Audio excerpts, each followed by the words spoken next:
অন্তর্বর্তীকালীন সরকারের শপথ নেওয়ার পর থেকে সরকারের বিভিন্ন প্রশাসনিক অফিস থেকে কর্মকর্তা ও কর্মচারীরা সরেজমিনে কাজকর্ম এখন দেখাশোনা করে। আমার মনে হয় প্রশাসনিক কর্মকর্তারা সরেজমিনে কাজের কাছে থাকলে কাজের অনেক উন্নয়ন হবে, পাশাপাশি অনিয়ম দুর্নীতি দূর হবে, দেশ উন্নয়নে অবদান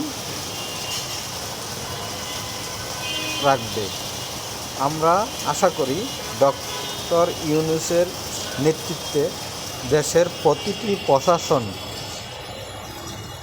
কর্মকর্তা ও কর্মচারীরা একনিষ্ঠ হয়ে রাষ্ট্র উন্নয়নে কাজ করবে, একটি দুর্নীতিমুক্ত সমাজ গঠন করবে, সবাইকে ভালোবাসবে, কোনো দল মত বিবেচনা করবে না, যেটি ন্যায় সেটি তারা অনুসরণ করবে।